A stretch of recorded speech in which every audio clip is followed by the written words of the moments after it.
I'll go back to apologies. I have apologies from Councillor Downing, and I have an apology from Director Larissa Hackett.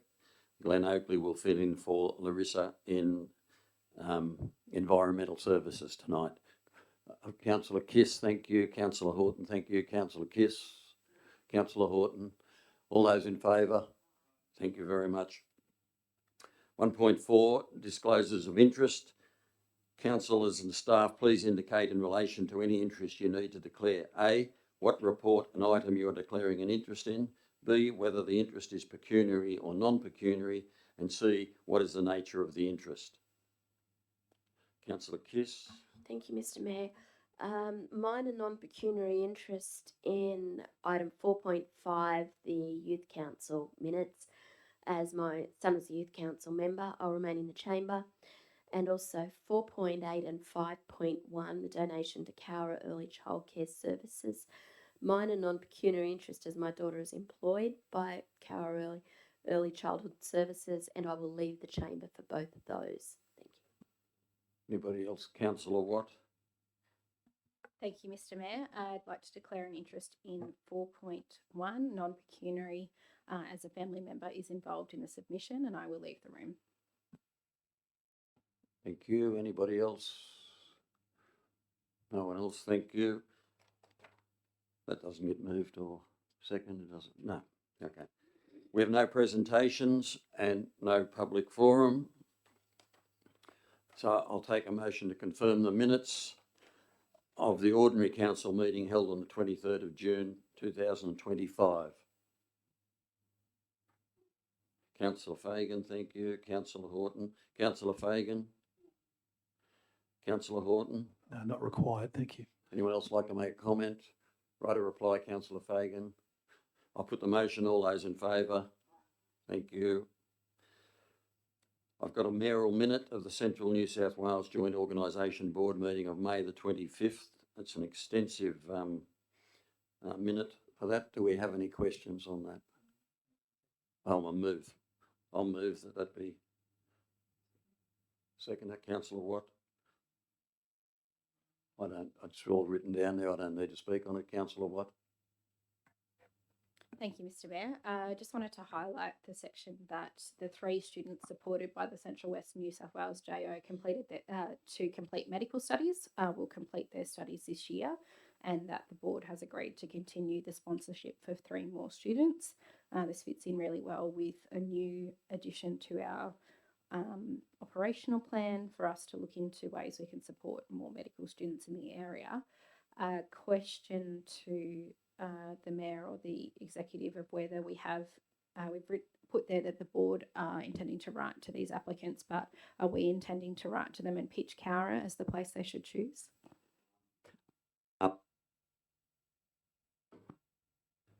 The JO will write to them, thanking them for their efforts, congratulate them on passing, and ask them for an indication of where they think they might gain employment, and that's about all we can ask. I think I did mention last time that one of the recipients has a cattle stud near Bathurst, so we're a fair chance that they will stay in the region. A bit hard to move your cattle station. So cattle stud. So, but the rest of them, they do not have an obligation to stay in the region, or for better or for worse. That's all right. Yeah, just in the forward budget discussion, there was to do with the fee for service.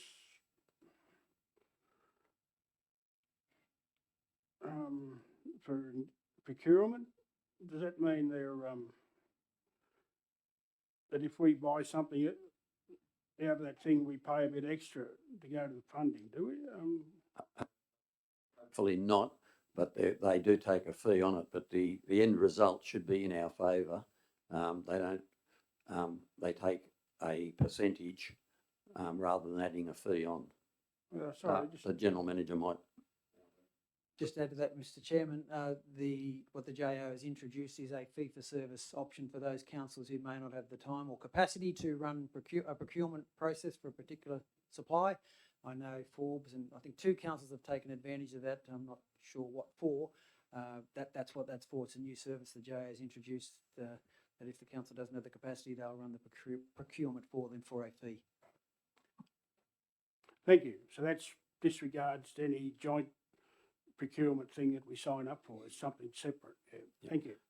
And I'll add to that again that there are some councils that are not in our JO who have indicated they would like to participate in some of our acquisitions, and certainly they have been given an indication that should they do so and we agree to it, there will be a fee for that for non-JO councils. Anybody else got any questions on that? Okay, right a reply is me. I don't need one. I'll put the motion. All those in favour? Pass, thank you. General Committee recommendations. Item 4.1 is the alcohol-free zone. Councillor Kiss. Councillor Watt, thank you. Councillor Kiss. Thank you, Mr. Mayor. This is simply looking to extend our time for our alcohol-free zones. They've certainly shown to be reducing antisocial behaviour. I think it's a positive thing for our community. I'm very happy to support the continuation. Thank you. Councillor Watt. Not required. Anybody like to comment? Councillor Wright. This is not an anti-drinking campaign being waged by the council. We've just identified areas in the CBD where there's other people can be there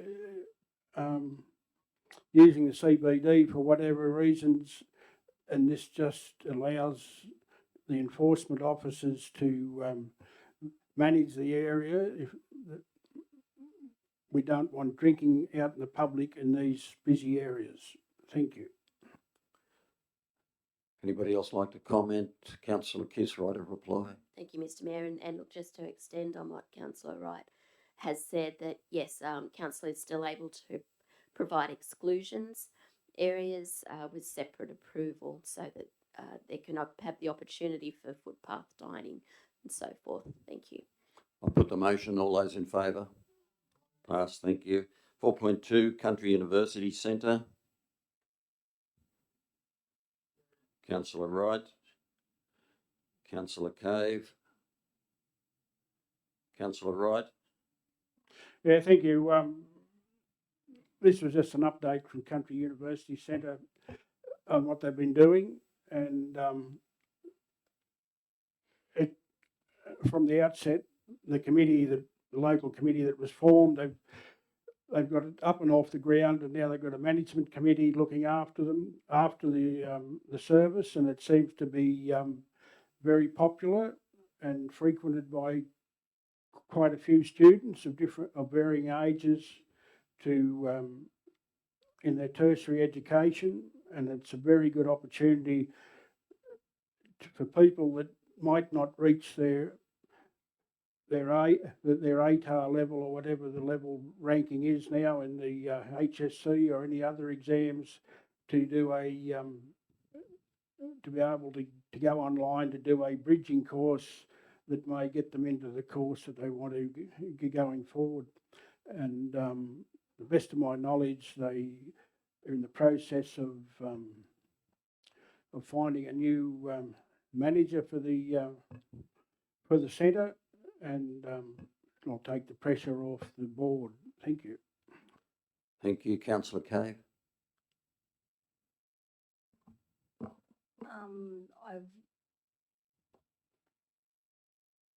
I agree to everything that goes, they're putting on into the town and support and everything, and I think that it's a good thing, and it just needs a lot more information, and we support them. Thank you. Thank you. Anyone else like to comment? Right a reply, Councillor Wright. Put the motion. All those in favour? Thank you. 4.3, policy review, council donation policy. This is for note and will be further dealt with in 6.3 later on in the agenda. Can I have a mover for that, please? Councillor Kiss. Councillor Wright. Councillor Kiss. Just as you said, Mr. Mayor, that it will be dealt with in a further item down the track. Thank you. Councillor Wright. Anybody else wish to comment? Councillor Kiss, I'll put the motion. All those in favour? Thank you. 4.4, investments and financial report. Councillor Wright. Councillor Watt. Thank you. Councillor Wright. Yeah, thank you. This is, we get our monthly update on the financial report, of the investments and financial report of the council, and the way it's tracking where our investments lie and where our debts lie, and our rate income and so forth. And we seem to be tracking the previous year's process. Thank you. Thank you. Councillor Watt. Thank you, Mr. Mayor. Just briefly to add to Councillor Wright's moving of the motion, we continue to be receiving quite an excellent interest rate on our investments, quite significantly higher than the market at the moment, which we all know is very useful to our bottom line going forward. This report does see to the end of June, but importantly isn't the final end of year financial report. But overall, we performed very well on rate collection. So thank you to all of our community for contributing their rates. It's really important that we all take part in contributing to the services that council provides. Thank you. Anyone else like to comment? Right or reply, Councillor Wright? Put the motion. All those in favour? Thank you. 4.5, Section 355, Committee Draft Minutes of the Cowra Youth Council. Councillor Watt and Horton. Thank you. Councillor Watt. Thank you, Mr. Mayor. Just very briefly, as earlier today, our council has received a fantastic presentation of what Youth Council has been up to in the last 6 months. And if you can look at it, and it makes you tired, the amount of things they've done in the past. So I just wanted to briefly say congratulations to our new Youth Council Chair, Chalia Penyu, our Deputy Chairs, Cohen Howden and Aidan Gunderson, and a thank you to our outgoing Executive, Laura Bennett, as Chair, Georgie Anning and Laura Price as Deputy Chairs for really excellent leadership over the past year, and it's great to see them passing on to a new team. As we spoke about earlier, a lot of professional development is provided to the team through this, and taking on these rotation of executive is a really fantastic initiative. Thank you. Councillor Horton. Thanks, Mr. Mayor. Yes, just to reiterate, congratulations and thank you to previous office bearers, and welcome to new office bearers. One of the things that's very exciting, and I have mentioned this before, but I think it's key, is the Youth Council's involvement in other Section 355 committees as well, or at least exposure to. They want to get along and see how other committees operate. So I think that's a great development opportunity. Obviously, presenting to council tonight's another great development opportunity that doesn't come without its nerves and anxiety, but it's a great thing to be able to do. So congratulations to them, and we look forward to continuing to support them as best we can. Thank you. Thank you. Would anyone else like to comment? Councillor Kiss. Thank you, Mr. Mayor, and obviously huge congratulations to our Youth Council. And I would like to just go one step further with regard to the obtaining the holistic knowledge of the functioning of the other 355 committees. If there are any other committees that the youth councillors would like to know about, I know for myself I'd be more than happy to attend a youth council meeting, and I'm sure that our other councillors would be very willing to provide the same opportunity. I think the more information we can feed into our young people, the better. Thank you. Thank you. Anybody else like to comment? Right or reply, Councillor Watt.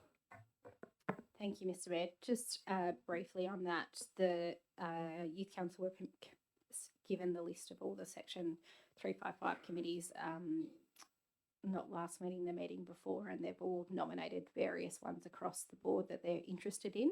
And we're looking to coordinate that now as an opportunity for them to see how a different committee works and get some exposure into it. And I think it'll have the dual effect of hopefully getting some youth voice in there as well.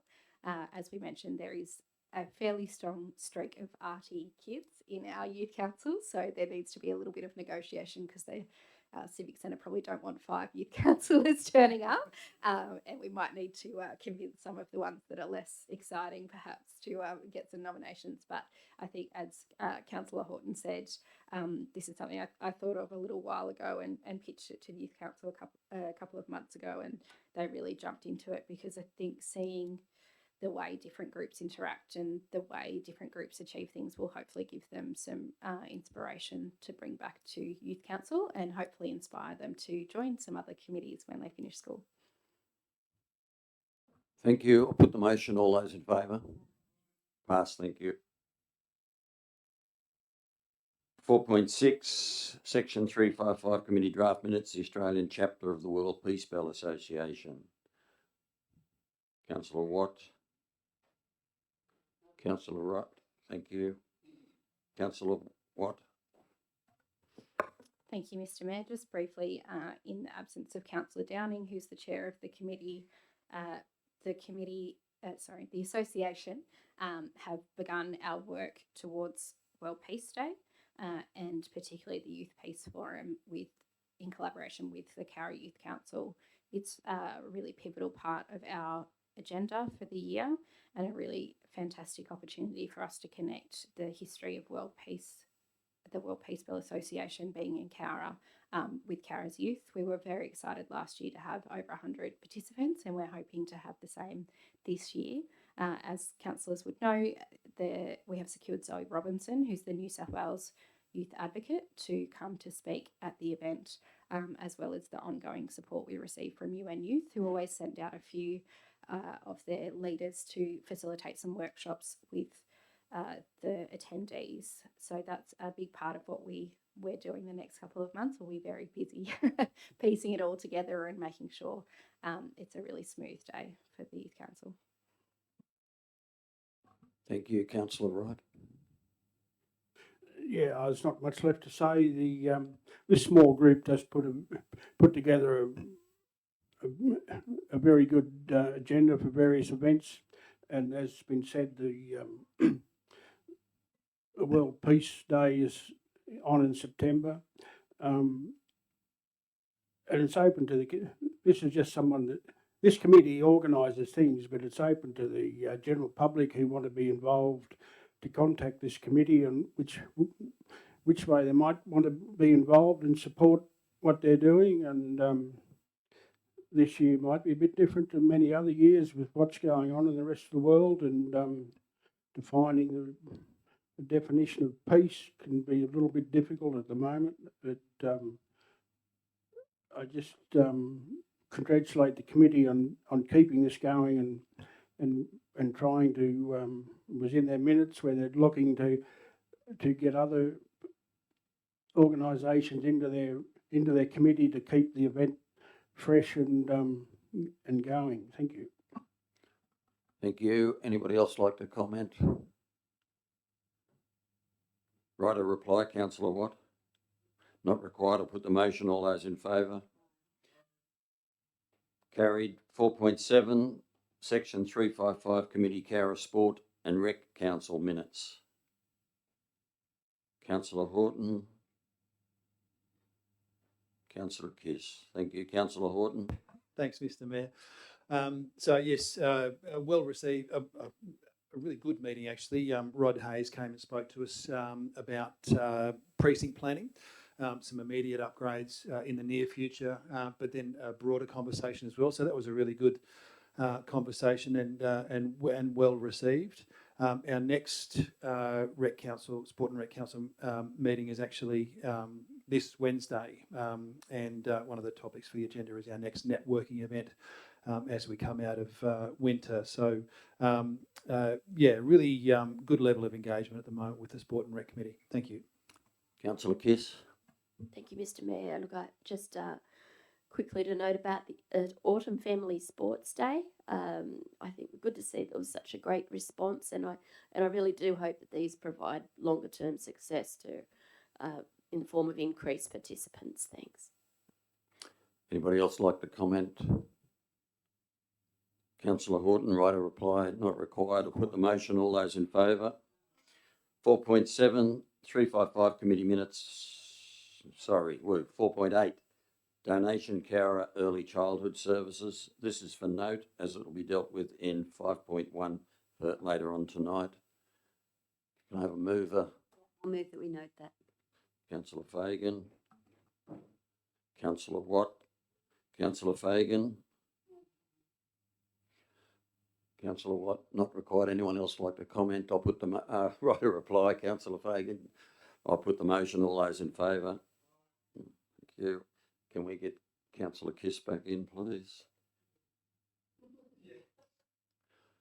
4.9, DA number 10.2025.40.1, Lot 1 DP 589602, 6 Neil Alone Cowra. I'll move that. Carport lodged by WD Simmons. Property owner is WD and MM Simmons. Councillor Fagan, thank you. Councillor Horton, thank you. Councillor Fagan. This has been assessed and there's been nobody commenting on this assessment once it was notified to neighbours.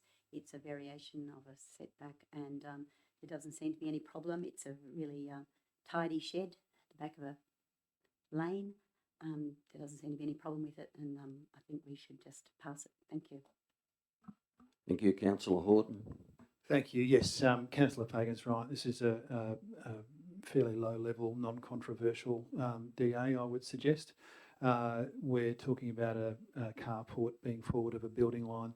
The main reason that is generally discouraged is around the amenity of the street appeal and streetscape, but this is a lane, so that's less of an impact, if any impact at all. So I'd be happy to support the application. Thank you. Would anybody else like to comment? Write a reply, Councillor Fagan. Not needed. I'll put the motion. All those in favour to DA, people.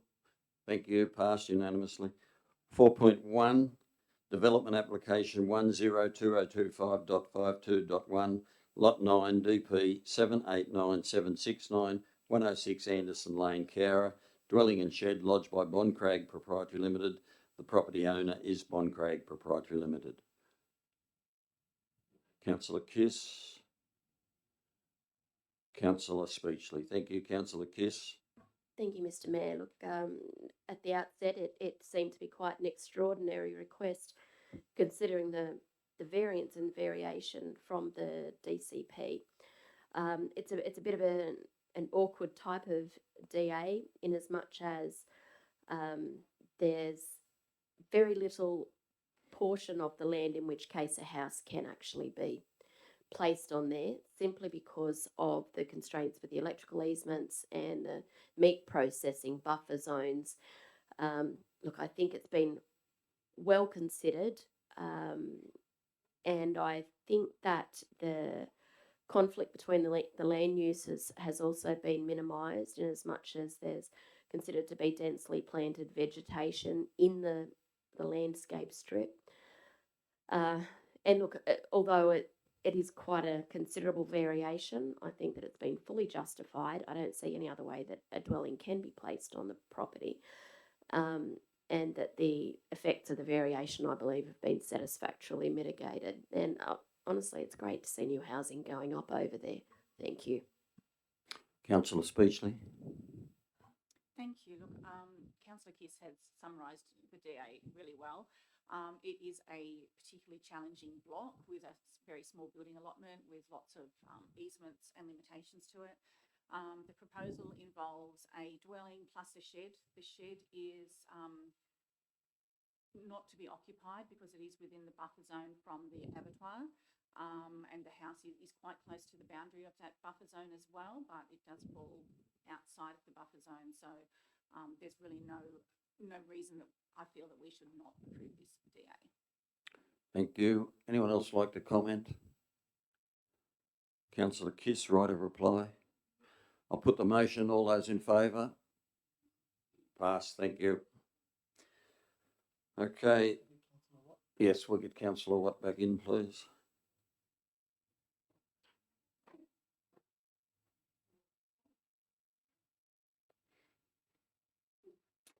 Okay, we'll move to items 5.1, Cowra Early Childhood Service Financial Assistance. I have a motion for this. Councillor Fagan, a motion. The recommendation is that Council give public notification of its intention to provide financial assistance to Cowra Early Childhood Services by way of a $36,000 partial refund of development application fees for the construction of a preschool at 14 Short Street, Cowra, and 2, that funds be transferred from the Business Assistance Reserve to cover this payment. Do I have a seconder for that? Councillor Watt, thank you. Councillor Fagan. Look, I move this recommendation in strong support of the local organisation that's been the cornerstone of our community for over 4 decades, Cowra Early Childhood Services. This is not a not-for-profit, volunteer-run organisation that has been delivering early childhood services in Cowra for more than 40 years. Today, Cowra Early Childhood Services employs 65 local people, oversees 16 family daycare educators and provides care for more than 500 children annually. But their impact goes even deeper than the numbers. They play a vital role in maintaining local middle management employment. Accountants, HR professionals, team leaders, positions that are often lost when franchises or outside corporations take over these types of organisations. They often go to bigger towns, the jobs. This isn't just about childcare, it's about local jobs and keeping local dollars in the town. Right now, Cowra Early Childhood Services is undertaking a bold and ambitious project building a new preschool to meet the growing needs of our town. They've already secured the funding to construct the building, which is not a small feat for a volunteer-run organisation, but like many major projects, they have had blowouts and increases in their costs, and they have the money, but they are struggling with the fit-out costs due to rising prices and unforeseen circumstances. And here is where we as a council can make a difference without spending any additional money or changing our budget. As part of the development application process that the Childhood Education Service went through, council has required a $36,000 contribution to our section 7.12 fund. Cowra Early Childhood Service has paid this fund in full, but in light of their increased expenses, they've asked if it could be refunded. This fund, which currently has around $200,000, is designed to help council provide community infrastructure, parks, roads, paths and gardens. These Section 94 and 94A plans, which dominate these funds, were drawn up in 2016 and outlined in our long-term financial plan. They grow slowly. Apparently, approximately about $30,000 a year go into these funds, and they very rarely, and we haven't got a plan to actually spend them. They're governed by a strict set of rules and how they can be used. Meanwhile, our council budget this year is $50 million and we've forecast a $4 million surplus. Refunding this $36,000 to Cowra Early Childhood Service doesn't leave us out of pocket. It does simply reallocate the money from one pocket to another. This is not part of our financial structure, but we will be able to manage that without changing the budget bottom line. From a slow-growing infrastructure fund, we're going to move it to a fast-acting community initiative. I want to be clear about this. This is not opening the door to other organisations, although we would love to have them come to Cowra, and I'm sure we will welcome them the same way. This is a unique case involving a proven, trusted, long-standing, not-for-profit local provider, and I believe it deserves our support. Thank you. Thank you. Councillor Watt. Thank you, Mr. Mayor, and thank you, Councillor Fagan, for a passionate advocation for this. As Councillor Fagan mentioned, Cowra Early Childhood Services fits in an odd space, being a registered charity, a not-for-profit, providing a community good, but in an industry where there is private competition. To provide an organisation such as KEX, who are essentially our partner in childcare delivery, is not the same request as from a private company to provide childcare.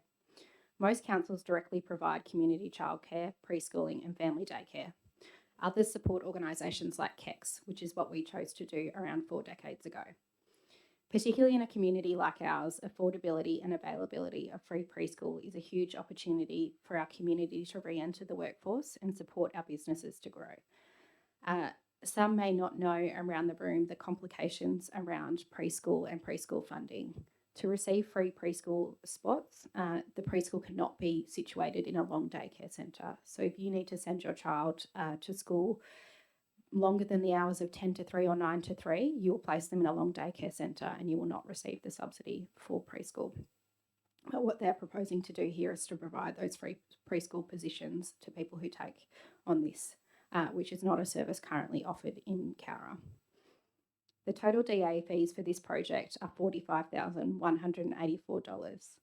While it was noted in the report that KECs have verbally noted that they can cover these costs, we should also recognise that we recently approved an amendment to the DA to reduce the original plan and the works because of the unexpected remediation costs that they have been required to take on. I would read this note from them that they're able to cover the costs more as good financial management than that they are not in need of our support. As Councillor Fagan mentioned, this will be a contribution to a significant community asset and for their enablement to make the most out of this space.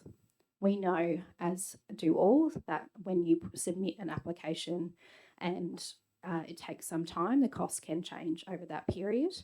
But with the submission of the budget here, it's quite clear to see that a majority of that infrastructure build is still remaining in the $3.7 million with their reductions that came through in the last DA, and then there is around $1.1 million planned that was raised in funds by Cowra Early Childhood Services over decades to cover this project. The provision of up to 60 students within the 3 to 5 year age for at least 40 years is an amazing project that I think we should all stand up and support. We rarely get opportunities to support the creation of such enabling infrastructure in our community, and as Councillor Fagan touched on, it's enabling because it not only provides our children with education opportunities, it provides opportunities for people to return to work and the flow-on effects of that, of us having more nurses and teachers and accountants and all of the things that Councillor Fagan mentioned in our community.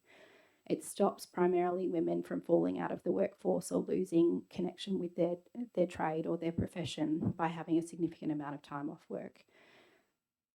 I've said in here before many times the huge wait list that exists for childcare.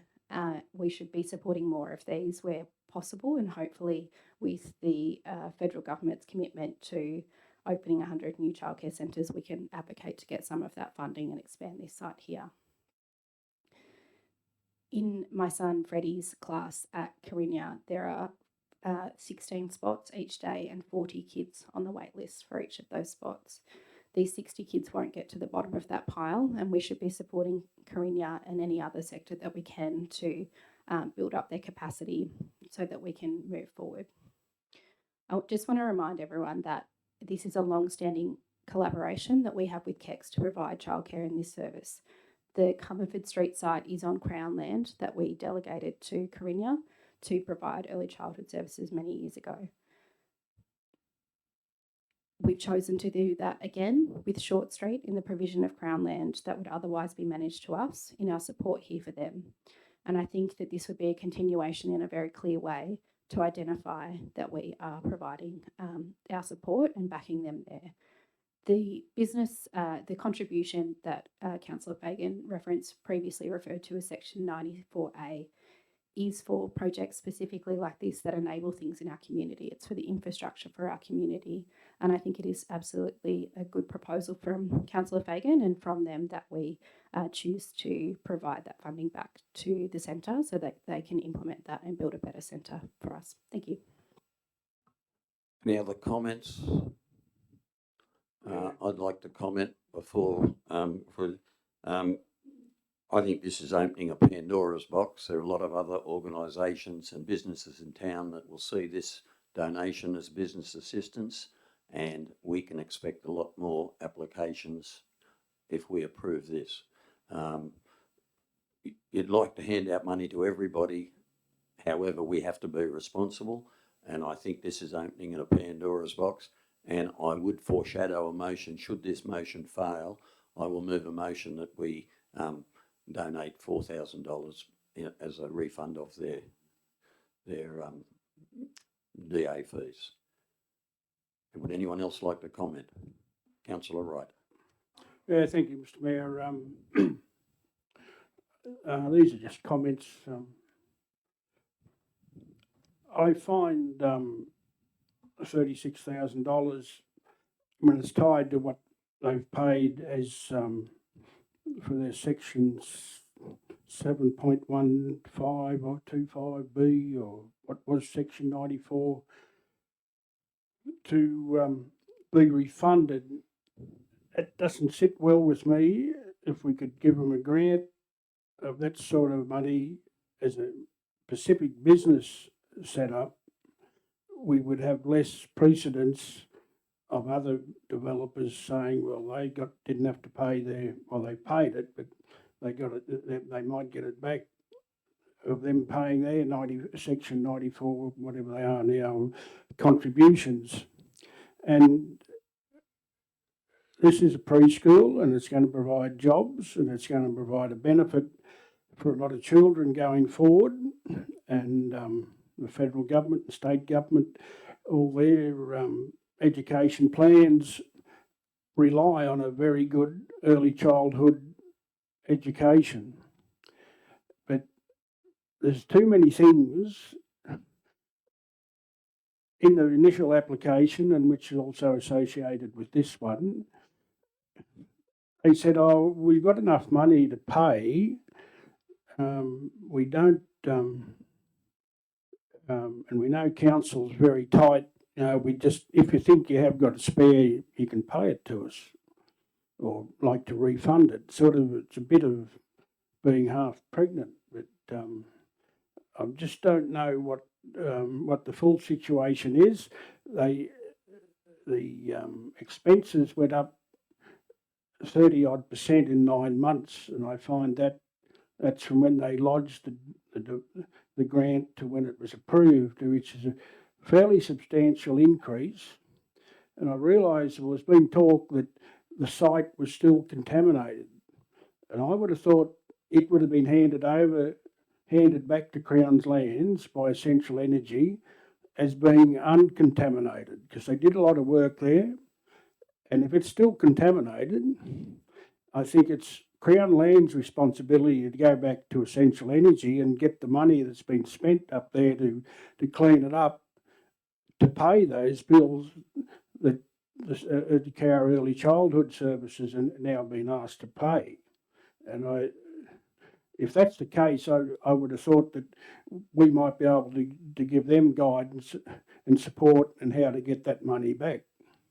Also, in the initial papers we read, they were approved $3.7 million for the grant, but that included the GST component. The original estimate was 3.4 million or something, and the GST component was added on top, and they got that in their grant, which is very unusual, I would have thought, by any government body giving grants out, that they're paying for the GST. And I would presume that the Cowra Early Childhood Services are GST registered, and they would be able to claim it back. So therefore, they've got 340 odd thousand that would have been on top of any buffer zone, any buffer figure that they had for a blowout. And therefore, I don't know if the $4.7 or $8 million price now it includes the GST or not. It'd be 470,000 less.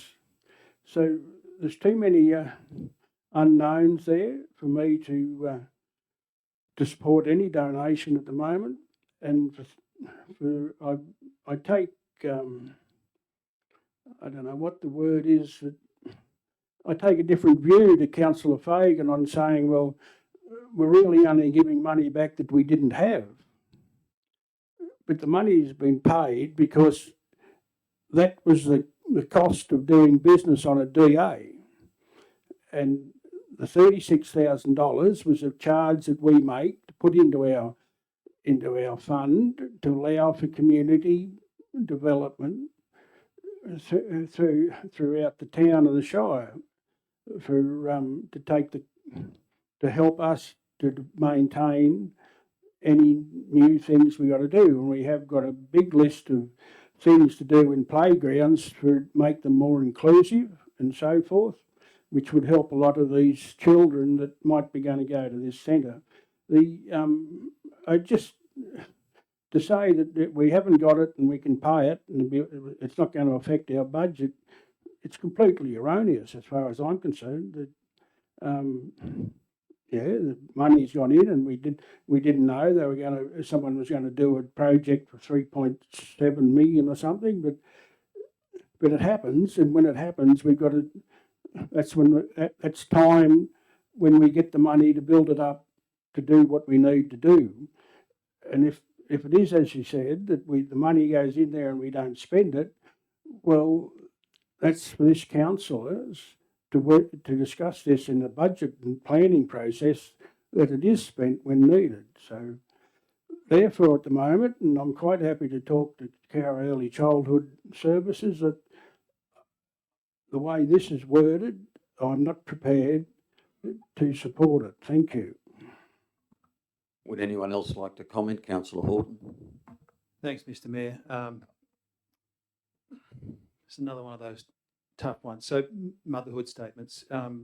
We've heard some background about the longevity of KECs and the numbers of families that they've supported, which is fantastic. They've obviously done something right in terms of being in the financial position that they're in. So they're clearly a well-organised group of people, which is fantastic. This isn't a go or no-go conversation. Like the granting of $4 or $5 or $10 or $15 or $20 or $30,000 to KECs won't mean that the centre is built or not built, as I understand it. So they're not in that kind of situation. So what it comes back to for me then is, well, there's two conversations really. Number one is provision of support to an individual organisation, but that then, if we go outside of process, that then invites questions around, well, what other times are you prepared to go outside of process? Who else can come and knock on the door? And I'm not for a second suggesting that KECs aren't a fantastic organisation. That's not the point. The point is if we go outside of process, we're going to invite other people knocking on the door, which is fine. But what's the criteria?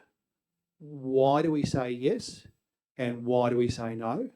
And that's a broader conversation. And I feel like if we don't have that broader conversation, we're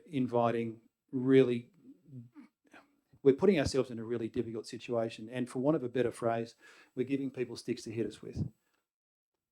Yes, we want to support businesses and organisations. Are we at risk of trying to pick winners? KECs may be a fantastic organisation. They may do really worthy work. There are other fantastic organisations that do really worthy work as well. So do we just say yes to every request? Which I know people are going to roll their eyes and say, what are you talking about? Well, then what's the criteria? When are we saying yes and when are we saying no? And what's the process that we're going to go through?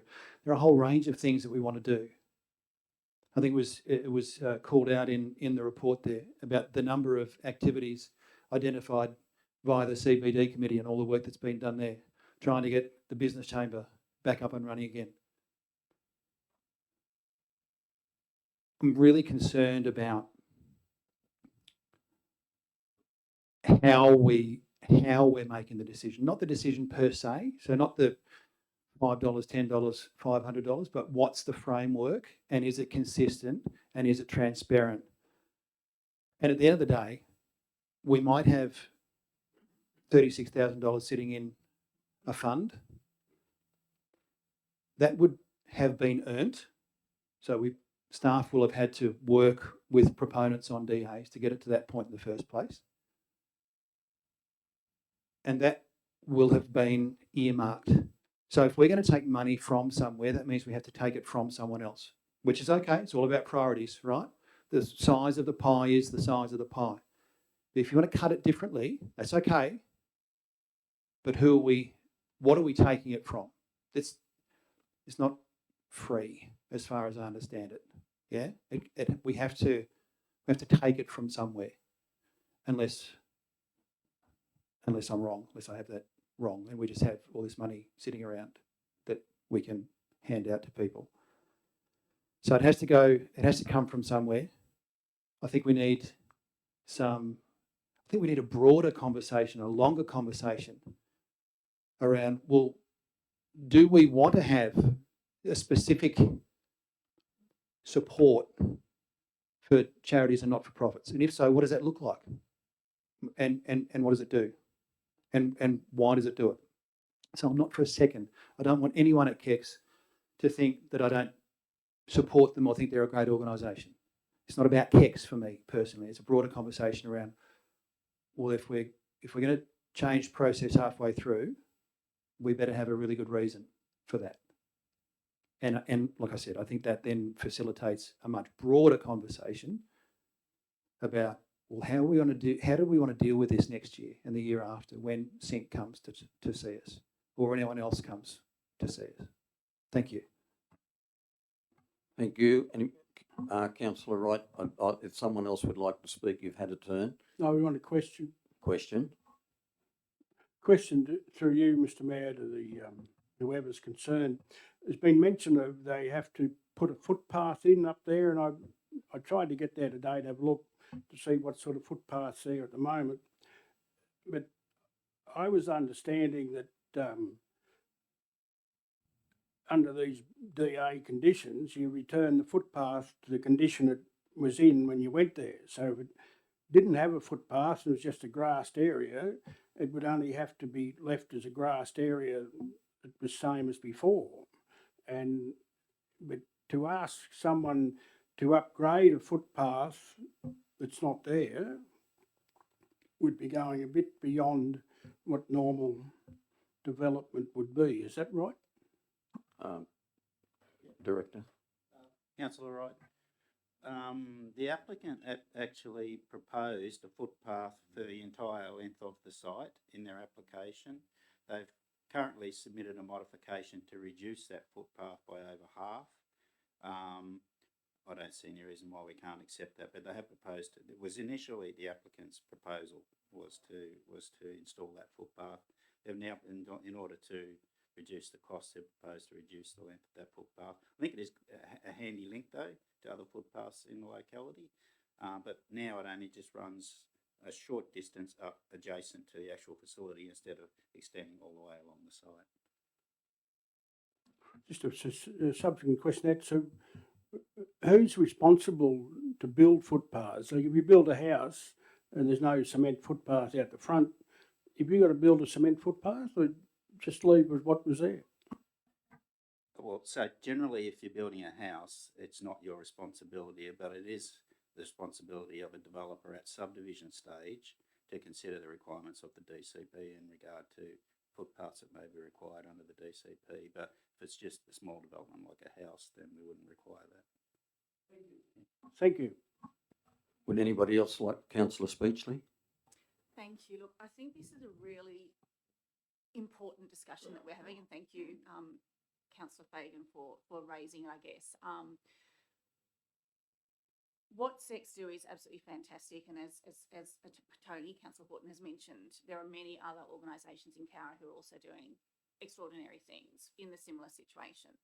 I think that my view on this is that what we're doing is potentially helping future capacity, right? So there's more seats in the school for children, but one of the converse sides of that is, will they be able to get the staff? Because there has been situations where additional childcare centres have opened and then they've had to pull back what they're offering because they couldn't actually secure the staff they need to run the centres. So that's kind of, so the capacity is, yes, you can build it like the hospital, and we're going to have a beautiful new hospital shortly, but will we have the staff in there to be able to fulfil what that opportunity that offers us? So I'm kind of, I think it's a discussion we need to have as a council actually about where does our contribution sit, and maybe I just need to understand that more as a new councillor. Obviously, we've got, we want to see our community grow and develop and have young people move to Cowra, bring their children, and continue the prosperity that this region offers people. But whether this is the right way or not, I'm not too sure.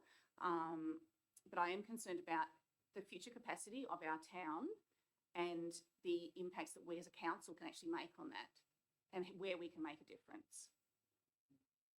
It's just a conversation starter. Sorry, everyone. Okay, anybody else like to comment? Write a reply, Councillor Fagan.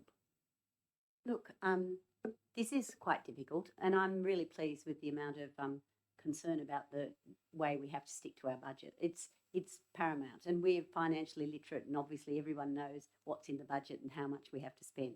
So I'm really comfortable with that, and I think it's a great sign that we actually know what we're doing. I do believe, though, that this is actually something that it's a once in a 40-year opportunity. We are supporting our recognising the volunteers that have been involved in the business for 40 years. It's a not-for-profit, volunteer-run organisation, and there's only about 5 or 6 of those in town, left in town. Most of them are taken over by corporations and franchises, and that's why I believe that this is a really good opportunity for us to stand up for those organisations, those local people who employ local people, and who are volunteers as well, who run these organisations. I really think that we have to support those. They're falling over because corporates and franchises are coming along and taking the eyes out of things and taking all of the staff, the HR and the payroll people and taking them to head office. And so we're losing all that middle management that we had in the past. And I believe that these organisations are really locally based and are locally employ local people. And I think that they continue to do that. So I'm really passionate about this in that there's only a few organisations left, and we really need to keep them because they're the ones. Otherwise, we're all going to be like, Harvey Norman and some other large corporate organisations which come into town and just employ people, but only to do the basic jobs in the stores or in the organisations. So I think it's really important that we show our support for this organisation. It will be notified publicly under Section 356 because it will be a business. It's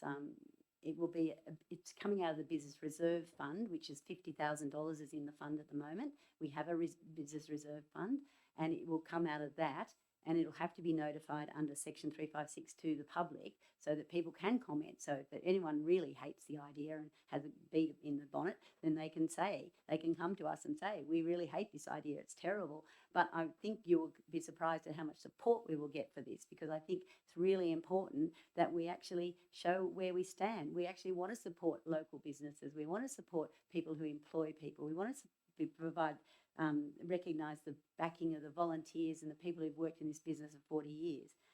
This is more than a financial transaction. It's about young families and it's about local employment. It's about bringing people to town and offering the best that we can in our community for these people. It's $36,000 that's already been paid. If I looked today to try and find some other way. If they hadn't paid the $36,000, they would have been able to ask for a modification of their DA, and we wouldn't have had to pay that much, or we might have made a different assessment. But as they'd paid it already, it was going to cost them another $7,000 to actually put in another modification. So this is the only way that I can see that we can support these people and really provide an incentive for them to continue to do what they do and support a local organisation that's been doing a great job for 40 years. Thank you. Okay, I'll put the motion. The motion is of Councillor Fagan's is that we allocate $36,000 from the Business Assistance Fund. I'll put the motion. All those in favour? If you're not clear, please. Yeah, thank you. Sorry. The motion that you just proposed, I thought there was an element of that too that involves it goes out to community consultation. Or am I misunderstanding? Would go on public display for 28 days. Yep. Okay, thank you. Sorry. All those in favour? You might Well, hang on. Supplementary to that Let's make question. this very clear, please. Yeah, if you've got a supplementary to that question, we'll question. go with it. Councillor Wright. What's the process when it comes back regarding submissions or no submissions or whatever? We would vote on it again. Councillor Fagan, did you want to say something I else? do want to. I just think maybe I should read the recommendation out again so everyone's clear. that council give public notification of its intention to provide financial assistance to Cowra Early Childhood Services by way of a 36,000 partial refund of development application fees for the construction of a preschool at 14 Short Street, Cowra. And 2, that funds be transferred from the Business Assistance Reserve to cover this payment. We have a reserve, a Business Assistance Reserve. Okay. Everybody's clear on what we're voting on? I'll put the motion. All those in favour? Aye. Those against? Look, I'll have that again, please. All those in favour? 3, 4. All those against? 3. Okay. The motion is passed.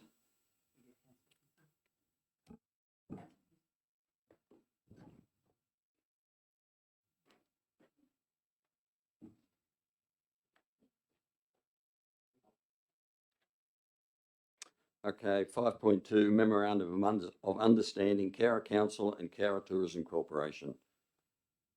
Councillor Watt. Councillor Kiss. Councillor Watt. Thank you, Mr. Mayor. So, can I just ask the General Manager, is that normally protocol that I would move it, or what do you think? It's okay? Yeah, yeah. Right. You're the rep. Yeah, I thought so. Just double checking that it's not weird. Thank you, everyone. So, as everyone knows, there is a long-standing agreement between the Cowra Tourism Corporation and Cowra Shire Council. Cowra is soon to be the only council area that tourism is wholly operated by an independent organisation. There's 2 others at the moment. One is returning back to council and one is split, and half of the operations are local and half are run by council. We've all had an opportunity to look over this. There isn't significant changes to the document. It mostly outlines the ongoing relationship for Cowra Tourism to work with local businesses and community and stakeholders to increase tourism to Cowra, and to work with council to achieve its aims around event coordination and the Cowra Christmas Festival. I just wanted to highlight a change that probably the only significant change in this document, which is a change to the line around opening hours. This is purely just to allow the connection to the AVIC requirements rather than it change each time AVIC changes their requirements, to put in this wording. We've recently been re-accredited as a level 1 visitor centre, so the top tier level of visitor centre, and the current requirements are that they be open for a minimum of 360 days per year and 4 hours a day on the weekend. We're not proposing or anticipating significant changes to our opening hours, which at the moment are every day but Christmas, but we are considering a slight change in observing restrictions on public holidays, such as closing on Good Friday, as we are a large proportion of the sales in our visitor centre is of alcohol, which is obviously restricted on Good Friday, and most other places that sell alcohol are required to be closed on Good Friday. But around other than that, there is not anticipated change. It's purely just to allow that flexibility as AVIC changes their guidelines rather than coming back to you. Thank you. Councillor Kiss. Councillor Thank you, Fagan, can you just turn your microphone off? Thank you. Thank you, Mr. Mayor. Cowra Council provides significant financial support to enable Cowra Tourism to function. In fact, it's over 430,000 per annum, which is why it's so important that both council and tourism have a functional, transparent and mutually beneficial, and of the utmost importance too is respectful memorandum of understanding. And I believe that all the changes that are contained in this memorandum of understanding are reasonable, necessarily and very well explained. Thank you. Thank you. Anyone else like to comment? Councillor Wright. Yeah, the basics of the document I agree with. Just, I did ask a question and Council Watt sort of answered it, and if to do with the hours of opening, and it said in accordance with their final bit is accordance with accreditation guidelines and to maintain current level 1 accreditation station of the status of the centre, but it doesn't give any indication of what they are. If it's 360 days, well, I think that should be in there somewhere. Just so it happens, because I'm not saying they won't, but part of our management plan that is to create a good tourism town and that, and we have sort of got this half controlled, half uncontrolled operation of the tourism thing, where we give them enough money to hang themselves, I think, but maybe not enough to do what they want to do.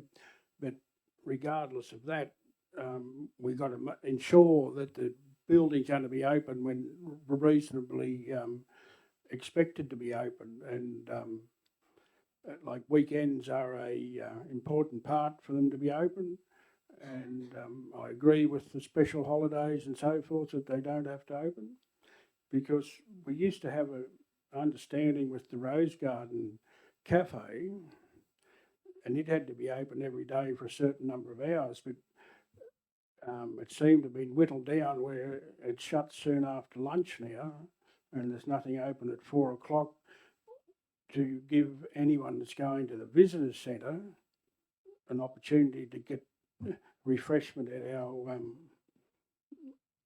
Rose Garden facility, coffee shop, which I thought was sort of tied together, linked together, and helped create their business and so forth. But I believe there should be some clarification on the when the Cowra Visitor Centre is opened in the document, and I trust that everything goes well over there. Thank you. Would anyone else like to comment? Okay, Councillor Watt, right of reply. Councillor Fagan, did I miss you there? I'll just say that there's plenty. McDonald's is right behind the visitor centre. There's plenty of coffee in there if anyone wants coffee, and I'm sure the tourist centre would be happy to serve you a wine if you appeared there at 4 o'clock on any afternoon. So there's lots of activities at the tourist centre that you can have. Thank you. Councillor Watt, right of reply. Thank you, Mr. Mayor. I was going to suggest perhaps that they could eat something at the visitor centre, Ruth, as we do serve both non-alcoholic and alcoholic local beverages, as well as some great snacks like Junie licorice and many relishes and wonderful things. Thank you. I do understand Councillor Wright's concern here. I think really what we're aiming for is just so that if AVIC changes, the MOU doesn't have to change. So I would read this as the MOU would be breached if council does not adhere to those requirements, which I imagine are very unlikely to change from 360 days per year unless we perhaps have another pandemic or something like that. As I mentioned, it's not the intention of tourism to significantly change those periods outside of the public holidays or any other changes that get applied to public holidays, as there was one change with Anzac Day earlier in the year, which doesn't apply to tourism, but may be reviewed to apply to tourism in the future, as it's a fairly new change to public holidays. So really it's just about allowing that flexibility when the criteria is set by someone else, but we're very committed to opening extended hours. The changes in hours at the Rose Gardens do have an impact on our visitation on weekends, particularly during the week as well, but on weekends, which is a struggle financially for us because it reduces our income not having people through the door. But we are constantly figuring out ways to be agile and adaptive in that space. Thank you. I'll put the motion. All those in favour? Passed. Thank you. Okay, 6.1, release of closed decisions. Councillor Kiss, Councillor Horton, thank you. Councillor Kiss. Thank you, Mr. Mayor. This is just housekeeping, noting the release of closed decisions, resolutions made regarding council's property at 1 Burke Street and also the low-level bridge major maintenance. Thank you. Councillor Horton. No, not really anything to add. I think there's also some discussion in there about a tender process to establish a panel for bulk fuel and inviting some people to tender for the aquatic centre upgrade. So, but as Deputy Mayor Kiss said, some housekeeping. Thank you. Would anyone else like to comment? Councillor Kiss, right of reply. Needed, thank you. I'll put the motion. All those in favour? Thank you. 6.2, policy payment of expenses and the provision of facilities to the mayor and councillors. Can I have someone move? Councillor Kiss? You probably all should have declared a I conflict was of going to say, interest. I'll move that. I'll second it if you like. Sorry? I'll second it. Seconded. Thank you, Councillor Fagan. Councillor Kiss? Look, yes, we should perhaps all be declaring an interest. However, look, I think these adjustments are appropriate and in keeping with the needs and expectations of our current council. I agree wholeheartedly that the community is entitled to know the extent of expenses paid to councillors as their elected members, as well as facilities provided in order that they may fulfil their civic duties. But I also agree equally that councillors are entitled to be reimbursed for expenses incurred in fulfilling their civic duties. It's all about transparency and fairness. Thank you, Councillor Fagan. Thank you, Councillor Kiss. I think exactly that. And this is based on the model template released by the Office of Local Government. So we haven't gone outside the square. We've actually just followed the rules. And I think it's very clear, and anyone who is a councillor can look this up and decide whether they want to spend more money on their lunch or dinner, or whether they want to go with the council recommended rate. So I think it's a really clear and very succinct document, to be honest. Thank you. Anyone else like to comment? Councillor Watt? Thank you very much. Just a question. Have all the rates here been increased on a CPI rate from previous policies? Through the chair, the rates are detailed in the award for Crown employees. Those rates are updated year to year, independently of council. So there's the fair umpire there. Yep, thank you so much for that. And can I clarify if that's also applied to the Cowra expenses? It notes here that the hourly reimbursement is $10, which I think is the same as it's been for quite a long time. I'd have to take that on notice and get back to you, Thank you Councillor. very much for that. Anyone else like to comment? Well, I'm going to have a say. The mayor has to keep a logbook for the mayoral vehicle. That will be onerous and a pain in the neck. However, transparency, as you say, I've got to wear it, but I don't see the need. I mean, it will stop abuse of the council provision. In this particular case, I doubt if it's necessary, but anyway, for the sake of transparency, I'll put up with it. Yeah. Councillor Kiss, right? Councillor Watt, right? Yeah, it's a pain in the neck. If you didn't go out so much, you wouldn't have to write down so many trips. But as you said, but quite rightly so, you're here to represent us, and if you're going to leave your house and you have to go down the street, it might be only 6 kilometres round trip or 8 kilometres round trip or something, and you've got to make a record of it. Well, so be it. I think for any councillor to get reimbursement of their travel, they've got to put in their kilometres travelled and where to and why they went there. So it's in their own vehicle, and I think it's a good thing to put out there, and people might see it's not open slather. Is just one question: that providing councillors issued with a laptop computer, they receive a $20 reimbursement of home internet expenses. Is that per year or per month? Through the chair, that's proposed to be through per month.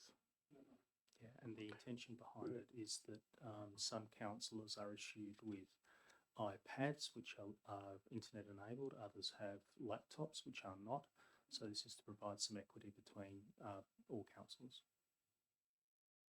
No, that's a very good input there. I know it's a lot better now than what it used to be, but when they first started sending documents and meeting agendas out to the hard computer, to our home computer, it wasn't portable. We went from $98 a month up to $157 a month, and I asked for the $57 back because that was what kicked it over as far as I was concerned, and manager at the time said, "Oh, $57." He said, "No, you only be paying $9 a month anyway," but we couldn't get ASLD or whatever, and everyone's, and it does use something, and I think it's a recognition of what we pay and what it is, and also I agree with the changes to if you go to the to local government, state and federal conferences, that the spouse doesn't get automatically payment. I don't know if that means you've got to pay half the room value, or get her to sleep outside, or them outside. But there is things there that people don't add on to, and I'm just glad it's going out on exhibition and see what people think. Thank you. Thank you. Anyone else wish to comment? Councillor Watt. Apologies, I should have done this with my questions. I would agree generally. I think there's some good additions in there around the provision of pre-approval, particularly for expenses over $100, rather than expenses being incurred and then responded to either positively or negatively, because we don't both want councillors trying to get something that isn't in approval or expending money that they might not be able to approve. I do have some thoughts, concerns. I'm undecided as yet about the proposal to upgrade to premium economy for overseas flights. This isn't something we do regularly, but we do occasionally travel to Japan. And I think it would be appropriate if we considered this as with a financial and budgetary analysis of the proposed increases to this proposal, as this will likely have changes to a number of councillor expenses that we consider each year, as well as to our trip over to Japan every 4 years. And I think that's an important reference, that we look at what changes it's going to make to our bottom line when considering the impact of it. Thank you. Councillor Kiss, right of reply. Not needed, thank you. I'll put the motion. All those in favour? Passed. Thank you.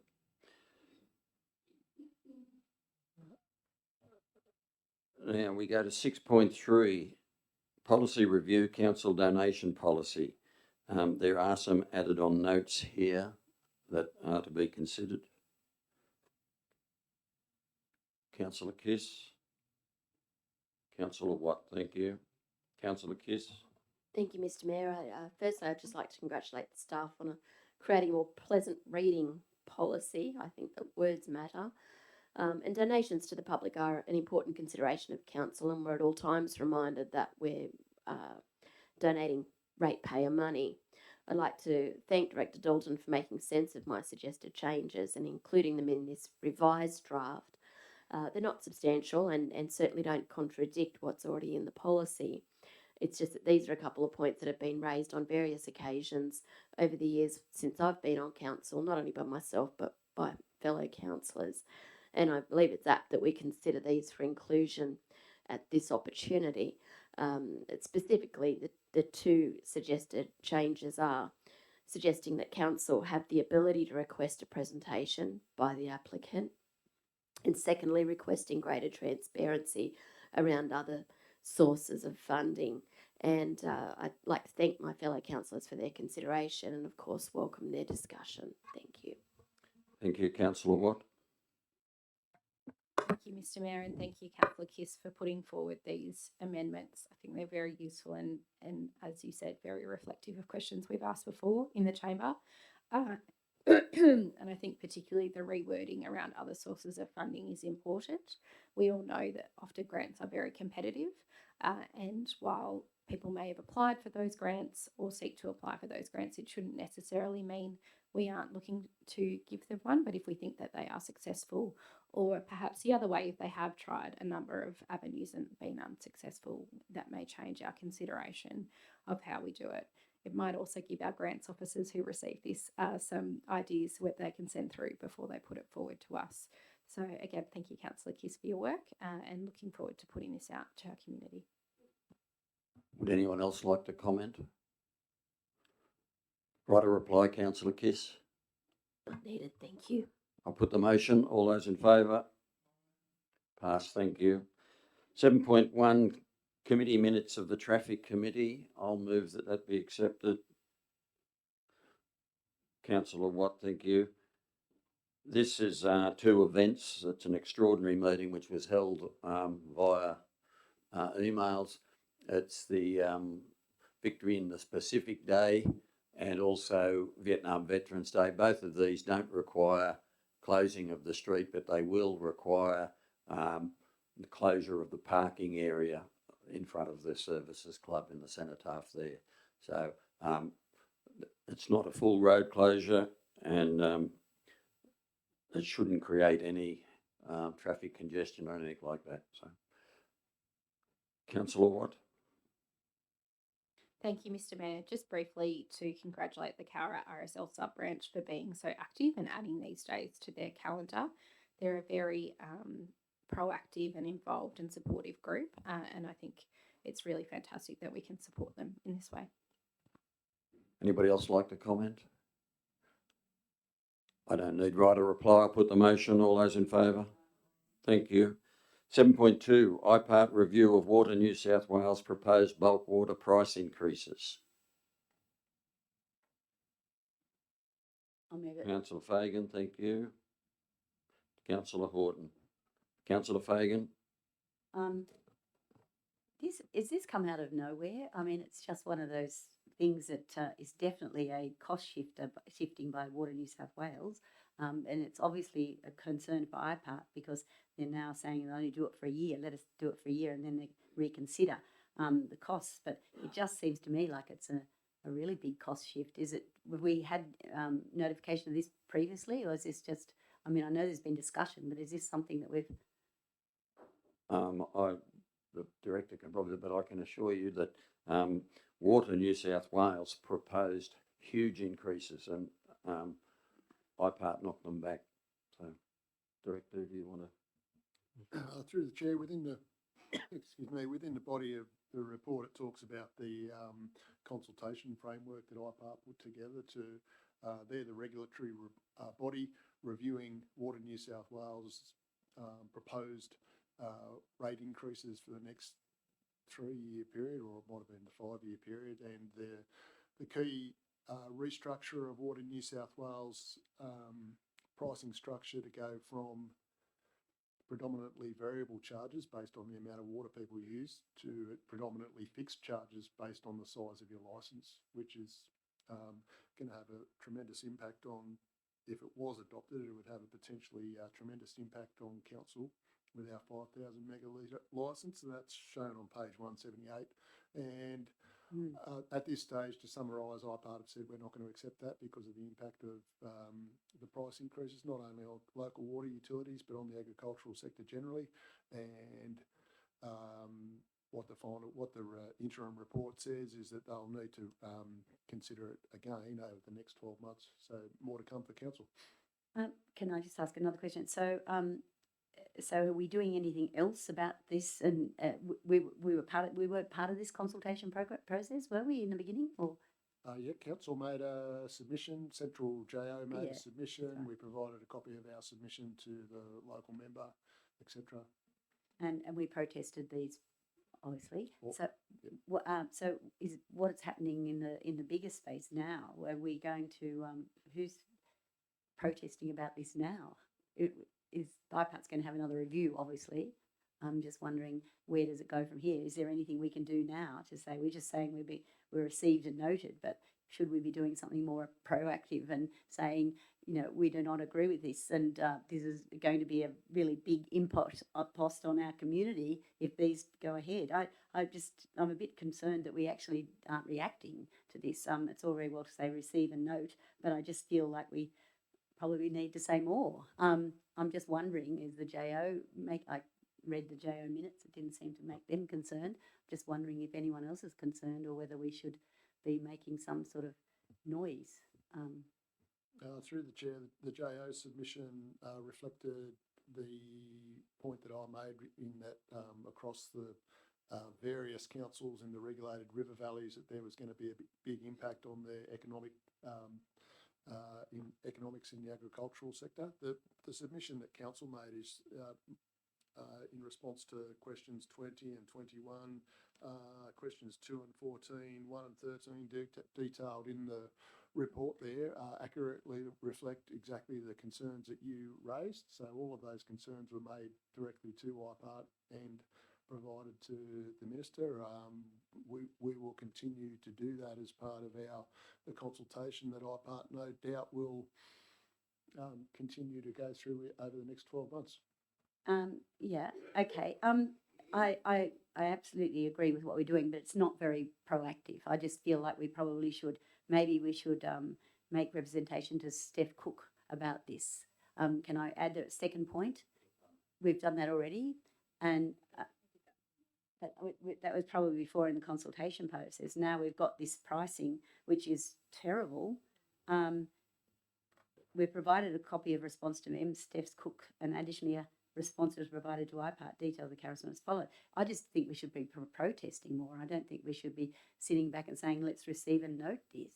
I really think we should be writing to Steph Cook and saying, and to the Minister for Water, and saying, can I add another dot point, can I make this recommendation, that we make add another dot point to write to the Minister for Water and write to the member for Cootamundra and say that we are absolutely horrified by this shock cost shifting that's going to happen. And I just think we should be more actively involved.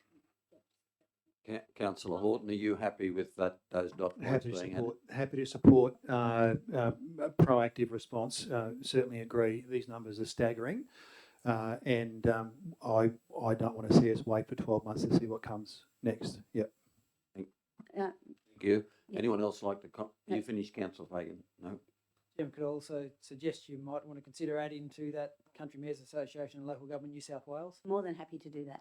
Thank you. I just think that this has got to be, I mean, I've read quite a few reports and the JO and all of those things, and nobody seems to be worrying about this, and I think this is terrible. So let's start a movement of something anyway, even if it's only just little old us whinging, at least we'll have some sort of proactive event happening. So I move that way, and Councillor Horton's going to second. Councillor Horton. Happy to second that, and we'll also add, of course, my gratitude to the work done already to get us to this point. The submissions already provided, and alerting the local member to the issues. This is, as has been identified, obviously a 1 year agreement, so we can expect the WAMC and Water New South Wales to continue to lobby for increases. These increases just are clearly unsustainable from the numbers that are in this report here. So I think we need to make as much noise as possible. And any other suggestions as to anyone else we should be writing to and lobbying, gratefully accepted. Thanks. Thank you. Anybody else like Councillor Kiss? Thank you, Mr. Mayor, and thank you, Councillor Fagan, for starting to make the noise. Definitely support that. I was quite gobsmacked to read the figures, and more than anything, to just think that we're totally at their whim. This isn't to increase the services. This is just because they want to charge us more, extraordinarily more. Anyway, look, certainly support all the noise that we can make, and I do appreciate not sitting there for another 12 months and just waiting to see what they're going to throw at us next. Thank you. Anybody else wish to comment? Councillor Wright. Yeah, in defence of staff, would say that we weren't notified early enough. I think IPART's only just made their recommendation about what they will accept for the first 12 months. But the first letter would be to IPART and say, how can you let someone raise the price to the Cowra Shire Council by 20% when we're on a 4% rate pegging? It goes against all the criteria of IPART, and quite obvious. The department is like the crematorium department or wherever they were. They're just grabbing for money so they can pay their exorbitant wages to staff that don't perform. I just asked the question: is this 235,000 something I want to pay? Is that for the 5,000 megalitre licence we got, or is it only for the 3,200 megalitres that we sometimes use? Through the chair, the point that I was trying to make was that if Cowra Council as a local water utility used to be regulated to not getting more than 25% of its income from fixed charges. This proposal is that Water New South Wales gets up to 80% of its income from fixed charges. So that would be applicable to 5,000, not the 2,500 that we sometimes use. Yeah, I read that and understood that. They're trying, and if we do that, we won't sell any water. People just drink their scotch straight. But yeah, so that's on water. This is only on water used, is it? It's not from historical figures. It's not on. We've got an allocation of 5,000 megalitres, I think. Yeah. So what the pricing proposal from Water New South Wales was not only price increases but changes in the proportion of the income that they get from water used, something like 2,600 megalitres a year that we use, as opposed to what our licence says, which is 5,000 megalitres. And they say we can go up to 80% of. It's good for us to go up to 80% of fixed charges and only get 20% in water sales, where before it was just about the opposite. We've in the past we've been regulated to not getting more than 25% of the income for the water fund from fixed charges. So how come Water New South Wales are proposing putting up a proposal for charging where they'll get 80% of their income from fixed charges? It's exactly the opposite pricing signal as to what council's was being regulated to provide. Thank you. And yeah, it's clear as mud. I understand what you're saying, but I, being the eternal pessimist and sceptic in the room, I think this has come about by all the buybacks that's gone into environmental water. Now they've got less water to handle going down the stream. We're pretty constant on what we use, but irrigators can say we're going to take it out or we're not going to take it out. And therefore, they've got less water to spread their charges over, and therefore we're seeing these massive increases. And it needs more research, but I've spoken to Murray-Darling Association that we need to look at the environmental water holder needs to be paying these charges too for Water New South Wales, whoever to manage the water in the catchment, the Wyangler, and so any water that's sent down there under the environmental thing, or they've sent it down there for fish to enjoy a romantic evening, that whoever's letting that out, they pay these charges as well. And that would be one way to get these charges down. And I hope that we haven't paid this yet, because the bill will only come in. But I think we shouldn't pay this charge. We'll pay what we budgeted on our books on the 4% increase or whatever at $197,000, and that's what we pay. And we'll take up the fight with the Department of Water. Thank you. Anyone else like to comment? I would just share with you this is only a small percentage of what Water New South Wales had proposed to charge, particularly for extraction from the river. It was horrendous and IPART knocked them back. So, Councillor Fagan, write a reply. Yes, thank you. I think that they were proposing 53% revenue, and they only got 5.8 plus 2.4. So they have been have been held back quite well, but it doesn't look like looks like they're on the warpath, and they're not providing any more services as far as I can see. It's all just about the water. It's all about us paying more. It's not about providing any more services. And I think it's really important that we actually start to, you know, fight back a bit, because this is just another huge, huge government impost on us and cost shifting from the Water New South Wales. Anyway, so thank you for that. I'll put the motion. All those in favour? Thank you. Passed. 8.1, draft street awnings and balconies safety policy. Councillor Horton, thank you. I'll second it. Councillor Fagan, thank you. Councillor Horton. Thanks, Mr. Mayor. This is some housekeeping, dare I say. This is to go on to put this revised policy on display. It's one of those policies, one of those pieces of work that is not important until something goes horribly wrong. So to put it simply, this is about ensuring that structures that are over public areas, so street awnings, for example, on Kendall Street, that are over footpaths, are structurally sound, and that there's a process around getting those structures inspected by suitably qualified people. So as I said, it's not important until something goes terribly wrong, but it's good for us to have an updated and revised policy so that we know how we're managing our public areas. Thank you. Thank you. Councillor Fagan.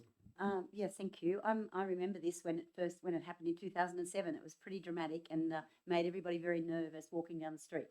So it was a really good process. We got to talk to all the people who had awnings over the footpath, and we actually paid for inspections at the time, which I thought was very proactive. We paid for the inspections and then gave the owners the notices of what they had to actually upgrade or how they had to change things. So it's been quite it's 2007, it hardly seems like any time at all. And I think that, it's important that we keep on top of this, because it is quite a different structure when you attach the awnings to the back of the building rather than prop it up with posts on the footpath. So it is quite a when they came up with that idea, it was, I don't know how much they looked into how structurally sound it was, but anyway, it's a good thing to actually keep it online. I must ask a question though, if I could. It says here every 2 years, and we've swapped it for every 2 years that we talk to our awning people. It was 4 years, and I think we've altered it to 2. We go the other way, 2 to 4. Just 4 years. Just wondering how that's going. Is that something? Do we get people with providing those inspections, or we have to chase them up? Yeah, it's just one of those questions. I thought to myself, be good if we didn't have to chase them up, but I'm probably sure we do. It would be worth knowing how many awnings have been inspected in the last 3 or 4 years. Anyway, that's my question, and I think this is a really good policy, and it's going to be. We'll put it out on display on public notice. Thank you, Councillor Fagan. Anyone else like to comment? Councillor Horton, right a reply, not required. I'll put the motion. All those in favour? Passed. Thank you. There are no late reports, no notices of motions. Are there any urgent matters for motions without notice? Good. I'll now take a motion to close the meeting to the public to consider the following confidential reports. From the Director of Infrastructure and Operations, 11.1, request for tender 2025 gravel production for 2025 to 2027. 11.2, request for tender 2025 gravel road grading wet plant hire 2025 to 2026. These matters are considered to be confidential under Section 10A2DI of the Local Government Act, and the Council is satisfied that discussion of these matters in an open meeting would, on balance, be contrary to the public interest, as they deal with commercial information of a confidential nature that would, if disclosed, prejudice the commercial position of the person who supported it. And 11.3, request for tender Cowra Aquatic Centre renewal. This matter is considered to be confidential under Section 10A2C of the Local Government Act, and the Council is satisfied that discussion of this matter in an open meeting would, on balance, be contrary to the public interest, as it deals with information that would, if disclosed, confer a commercial advantage on a person with whom the council is conducting or proposes to conduct business. Can I have a mover of that, please? Councillor Horton. Councillor Kiss, thank you. Councillor Horton. No, not required. Councillor Kiss. Right of reply. I'll pass, put the motion. All those in favour? Pass, thank you. So 11.